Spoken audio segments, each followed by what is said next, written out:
Paraquat డీక్లోరైడ్ అనే ప్రమాదకరమైన గడ్డి నివారణ మందును నిషేధించాలని ఇండియన్ మెడికల్ అసోసియేషన్ ఆధ్వర్యంలో రౌండ్ టేబుల్ సమావేశం నిర్వహించారు.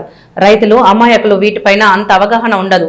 మన పూర్వీకులు ఇలాంటి మందులు వాడలేదు. ఇప్పుడు రసాయనాలతో కూడిన వ్యవసాయం అయిపోయిందన్నారు. మల్టీనేషనల్ కంపెనీ వాళ్ళ కోసం ఇలాంటి మందులను తీసుకొస్తున్నారు.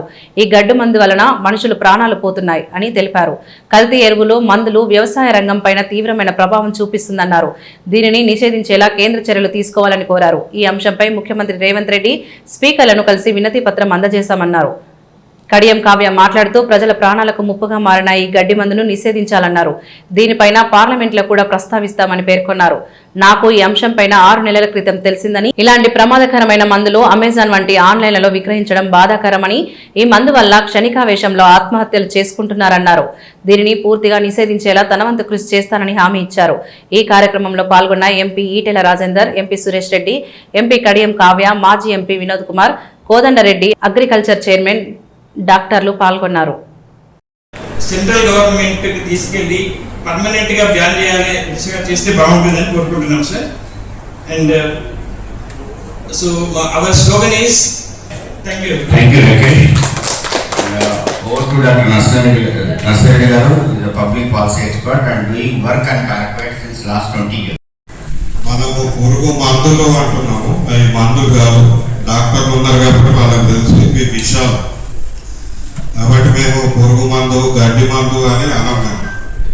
ఇవి విషయాలు. ఇది పెస్టిసైడ్స్ వాడుతున్నారు.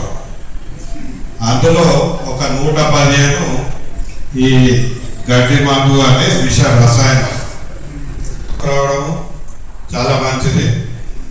అయితే మనకు భారతదేశం అంతటా కూడా గత 20 ఏళ్ళుగా ప్రధాన సమస్య ఏంటంటే రైతులు వ్యవసాయం చేసేటప్పుడు వాడేటప్పుడు, అంటే దాన్ని పిచికారీ చేసేటప్పుడు, దాన్ని నీళ్ళు కలుపుతున్నప్పుడు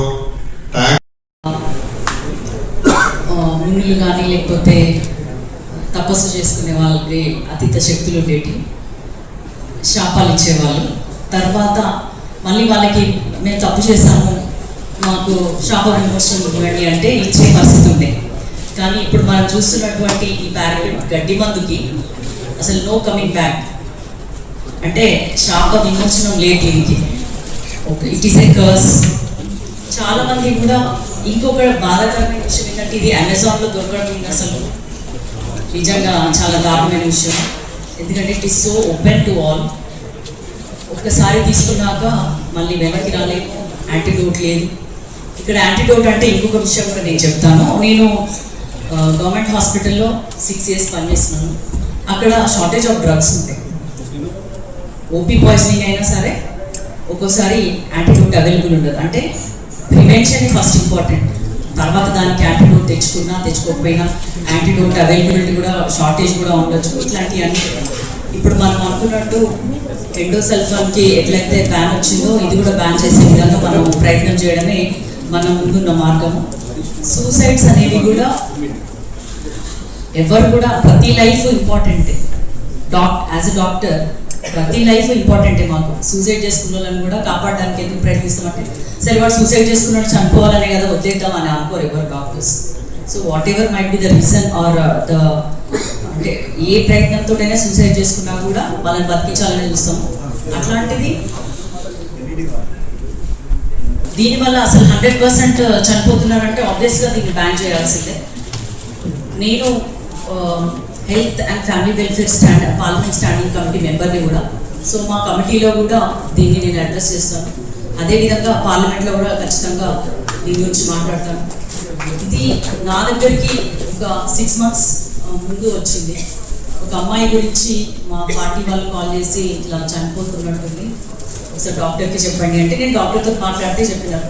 వాళ్ళు చూడడానికి బయట నార్మల్గా ఉంటారు, అసలు ఏమి జరగలేదు, బాగానే ఉన్నారు, అసలు గెట్ బ్యాక్ అయ్యారు అని అనుకుంటారు. కానీ లోపల జరగాల్సిన డ్యామేజ్, తర్వాత లోపల ఏదైనా సరే ప్రతి ఆర్గన్ మీద ఎఫెక్ట్ పడి మల్టీ ఆర్గన్ ఫెయిల్యూర్కి వెళ్ళడము, అసలు ఇంకా చనిపోవడమే 100% జరుగుతుంది అనేది నాకు ఆ రోజు ఆ డాక్టర్ చెప్పినప్పుడు తెలిసింది. తర్వాత నిన్న డాక్టర్ మహేష్ కూడా వచ్చి నాకు ఎక్స్ప్లెయిన్ చేయడం జరిగింది దీని గురించి. మాకు సిజిహెచ్ఎస్ అని సెంట్రల్ గవర్నమెంట్ హెల్త్ స్కీమ్ ఒకటి ఉంది. అది 2022లో ఆన్ పేపర్ ఉంది, కానీ దానికి ముందడుగు అసలు పడట్లేదు అని చెప్పి చాలా ట్రై చేశాను. లాస్ట్ నేను ఏం చేసిన అంటే ఒక లెటర్ హెడ్ మీద దాదాపు మాకు 20 కేసెస్లలో ఈ సిజిహెచ్ఎస్ అనేది అయిపోయిన ఆ పేపర్ ఇవ్వడం జరిగింది. సిజిహెచ్ఎస్కి 15 మంది ఎంపీస్ కూడా దీన్ని తొందరగా చేయండి అని అడుగుతున్నారు అని చెప్పి ఇవ్వడంతో 2 వారాల్లో మనకి శాంక్షన్ వచ్చేసింది, ఫైనాన్షియల్ క్లియరెన్స్ కూడా వచ్చేసింది. దీనివల్ల ఏమైందంటే మొత్తం 22 ప్లేసెస్లలో కేవలం వరంగల్లో మాత్రమే టోటల్ క్లియరెన్స్ వచ్చింది. ఆ సిజిహెచ్ఎస్ అనేది త్వరలో స్టార్ట్ అవుతుంది. ఇది నేను ఎందుకు చెప్తున్నా అంటే ఇదే పాయింట్ రేపు ఈ గడ్డి మందు కానీ పారాక్యూట్ కానీ ఇంత డేంజరస్గా ఉంది, మన ప్రజలు ఇట్లా చనిపోతున్నారు, దీన్ని బ్యాన్ చేయాల్సిన అవసరం ఉంది. ఇది రైతులకి మంచిది కాదు, రైతు కుటుంబాలకి మంచిది కాదు, రానున్న జనరేషన్స్కి మంచిది కాదు, భూమికి మంచిది కాదు అని ఇవన్నీ చెప్పి ఒక ప్రిసైజ్గా ఒక రిప్రజెంటేషన్ తయారు చేసుకొని నేను చాలా దాదాపు ఒక 20 నుంచి 30 ఎంపీస్ అయితే మినిమం అనుకుంటున్నారు, వాళ్ళందరితో కూడా సంతకాలు పెట్టించి ఎట్లయినా బ్యాన్ చేయాలన్న ఉద్దేశంతో వాళ్ళ కన్సర్న్ కానీ వాళ్ళ యాక్సెప్టెన్స్ తీసుకొని వాళ్ళ సిగ్నేచర్స్ తోటి మళ్ళీ హెల్త్ మినిస్టర్ దగ్గరికి, ఇప్పుడు మన దగ్గర బీజేపీ ఎంపీ మన ఈటల రాజేందర్ గారు ఉన్నారు, అందరం కలుసుకొని ministers, agriculture minister, chemical and fertiliser minister and health minister ఒకరే కాబట్టి ఆ మినిస్టర్ కన్సర్న్ మినిస్టర్స్ దగ్గరికి వెళ్ళి ఈ రిప్రజెంటేషన్ ఇవ్వడానికి నేను సిద్ధమైనాను. ప్లస్ మహేష్కి నేను చెప్పాను ఐ విల్ ట్రై అంటే not just try, it should happen అని చెప్పినారు. సో అది అయ్యే వారికి కూడా ఖచ్చితంగా ఇది మా ప్రయారిటీలోనే ఉంటుంది అని మీ అందరికి తెలియజేస్తుంది. రెండు ఒకే ప్రభావంతో పనిచేస్తున్నాయి. దీనికి ఉపాధి హామీ పథకాన్ని అమలు చేసినప్పుడు నేను స్వయానా ఒక డెలిగేషన్ తీసుకెళ్ళి మన్మోహన్ సింగ్ గారికి ఒక రిక్వెస్ట్ చేయడం కూడా జరిగింది. ఉపాధి హామీ పథకాన్ని వ్యవసాయానికి అనుసంధానం చేయమని చెప్పి అప్పట్లో అప్పటి ప్రధానమంత్రి మన్మోహన్ సింగ్ గారు, సోనియా గాంధీ గారు దీన్ని కొంత సడలింపు చేసి ఎస్టీలకు ఎస్సీలకు కూడా దీన్ని వర్తించేటట్టు వ్యవసాయానికి అనుసంధానం కొంత చేయడం కూడా జరిగింది. ఇంకా ఇప్పుడు గ్రామాలలో కూలీలు పెడతారు. రెండవది, దానికి ఈరోజు వ్యవసాయం చేయడానికి రైతులు అనేకమైన ఇబ్బందులు పడుతున్నారు. అట్లాంటి సందర్భాలలో గడ్డి మందు తీయడానికి చిన్న యంత్రాలు అవసరం, యాంత్రీకరణ అవసరం, పెద్ద పెద్ద ట్రాక్టర్లు అక్కర్లేదు. అందరూ కూడా చిన్న కమతాల వ్యవసాయం చేసుకునేవాళ్ళు, వాళ్ళకి చిన్న యంత్రాలు సబ్సిడీ మీద రాష్ట్ర కేంద్ర ప్రభుత్వాలు అందిస్తే ఈ గడ్డి మందులు కానీ కలుపు మందులు కానీ వేసుకునే అవసరం ఉండదు. ఈ మందుల వల్ల ఒక్క గడ్డి చనిపోతుండొచ్చు, కానీ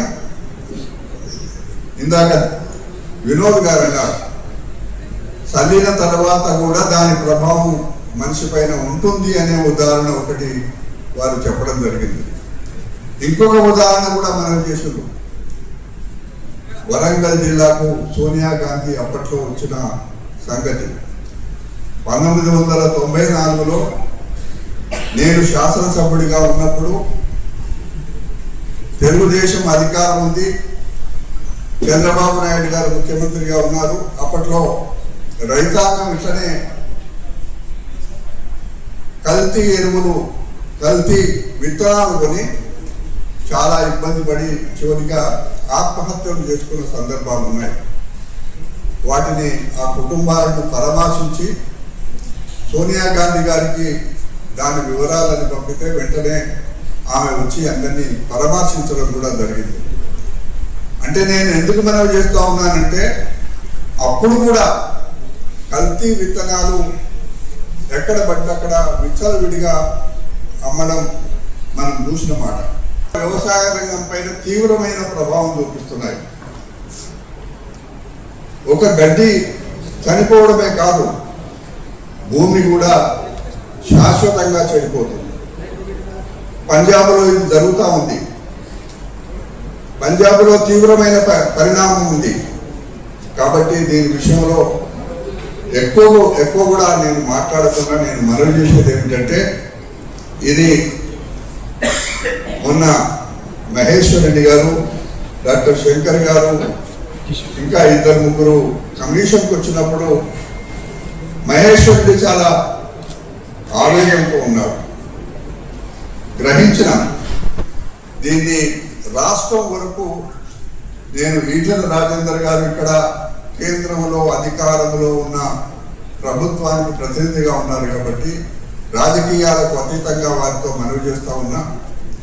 దీని విషయంలో ఇంత ప్రయత్నాలు చేయాల్సిన అవసరం లేదు. ఒక విదేశీ కంపెనీ వ్యాపారం చేసుకోవడానికి ఇక్కడ విచ్చలవిడిగా గడ్డి మందు పేరుతో ఆ మందును ఇక్కడ విచ్చలవిడిగా అమ్ముతున్నప్పుడు దాన్ని బ్యాన్ చేయడము పెద్ద సమస్య కాదు. అందువల్ల నేను ఇది ఇంకొక మాట అన్నారు, రాష్ట్ర ప్రభుత్వాలు కేవలం 6 మాసాల వరకే నిషేధం పెట్టవచ్చు అని. అదెందుకో నాకు అర్థం కాలేదు. ఒకసారి నిషేధించాలి అని అంటే వ్యవసాయం పైన ప్రభావం పడుతుంది. అమాయకులైన ఎంతో మంది బాధితులు ఇక్కడ ఉన్నారు. ఆవేశంతోనూ, ఆర్థిక సమస్యలతోనూ, కుటుంబ సమస్యలతోనూ, క్షణిక ఆవేశంతో ఆ మందు తాగుతున్నారు. కాబట్టి ఇది తీవ్రమైన సమస్య, తీవ్రమైన విషయం. కాబట్టి నేను ప్రత్యేకంగా డాక్టర్లుగా మీరు చేస్తున్న ప్రయత్నానికి చాలా ధన్యవాదాలండి. అగ్రికల్చర్ కమిషన్గా మా బాధ్యత మేము నిర్వర్తిస్తాం.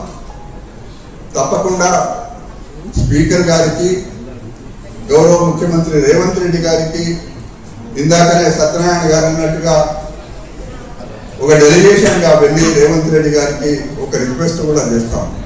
మొన్న కలిసినప్పుడు కూడా నేను మాటిచ్చిన. కాబట్టి ఈటెల రాజేందర్ గారు, వినోద్ గారు తన పార్లమెంట్ సభ్యుడిగా ఉన్నప్పుడు చేసిన ప్రయత్నాలు కానీ, తర్వాత కానీ ఎప్పుడు సున్నితమైన సమస్య వచ్చినా కూడా రాజకీయాలకు అతీతంగా అందరితో సంప్రదించే మనస్తత్వం వారి. ఈరోజు ఈ సమావేశానికి రావడం చాలా నేను